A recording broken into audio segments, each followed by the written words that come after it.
রবিবার সকাল তখন বাজে 8টা। মা আর মেয়ে দুজনেই ড্রেসিং টেবিলের সামনে ধাক্কাধাক্কি করে রেডি হচ্ছি। কেন, কোথায় যাচ্ছি? আরে সেই গল্প করতেই তো এলাম আপনাদের সাথে। নমস্কার, আমি পিয়ালি। আমার নতুন একটা ব্লগে আপনাদের সবাইকে ওয়েলকাম। সকাল সকাল ঘুম থেকে উঠে প্রয়োজনীয় সাংসারিক কাজকর্ম সেরে নিলাম তাড়াতাড়ি। আসলে আমার এক স্কুলের বান্ধবীর সাথে বেশ কিছুদিন আগে থেকে আজকের এই প্ল্যানটা আমরা করে রেখেছিলাম। সেই প্ল্যানটাতে আমার ওই বান্ধবী আর আমিই ছিলাম। কিন্তু সকালবেলা ঘুম থেকে উঠে তোয়া যেই দেখলো মাম্মা রেডি হচ্ছে, অমনি বললো মাম্মা আমিও যাব। কারণ ও কালকে রাত্রেই জানতে পেরেছে যে যেখানে আমি যাচ্ছি সেখানে ওর ভালোবাসার বেশ কিছু জিনিসও পাওয়া যায়। সেটা জানার পর থেকে ও খুব এক্সাইটেড। আর আমিও ভাবলাম ঠিক আছে, ঘরে তো শুয়েই থাকবে, নয় টিভি দেখবে, নয় মোবাইল ঘাঁটবে, তার থেকে বরং একটু ঘুরেই আসুক, ওরও একটা সুন্দর অভিজ্ঞতা হবে। তো আমরা রেডি হয়ে বেরিয়ে পড়েছি, মেট্রোতে উঠে পড়েছি। আর পরের স্টেশন থেকে আমার বান্ধবীও আমাদেরকে জয়েন করলো।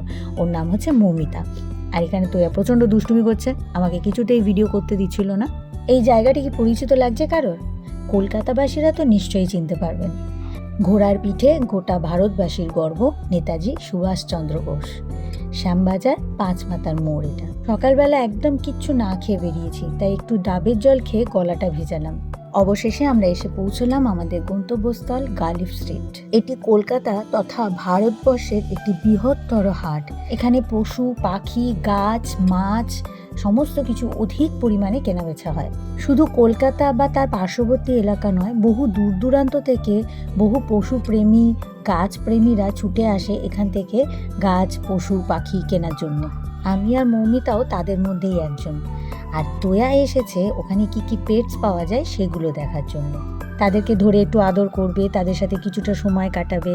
আর আমাদের উদ্দেশ্য ছিল কত রকমের গাছ পাওয়া যায় সেগুলো দেখার জন্যে। আর তাছাড়া বেশ কিছুদিন ধরে আমার লিস্টে বেশ কয়েকটা গাছ ছিল যেগুলো কিন্তু আমার লোকাল নার্সারিতে পাওয়া যাচ্ছিল না। তো সেইগুলোই আজকে এখান থেকে নেব আমি ভেবেই এসেছিলাম। আর এখানে যে শুধু গাছ পাওয়া যায় তা নয়, কিন্তু গাছের যাবতীয় অ্যাক্সেসরিজ, মাছের, পশু পাখির সমস্ত অ্যাক্সেসরিজ এখানে পাওয়া যায়।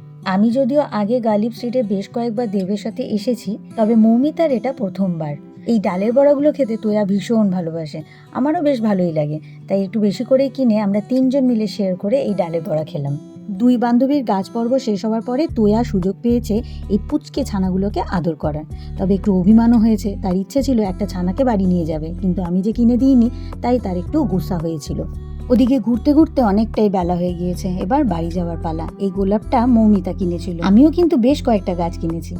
আজকের গল্প তাহলে এই অবধি থাক, দেখা হবে আবার নতুন কোনো গল্পের সাথে। সবাই ভালো থাকবেন।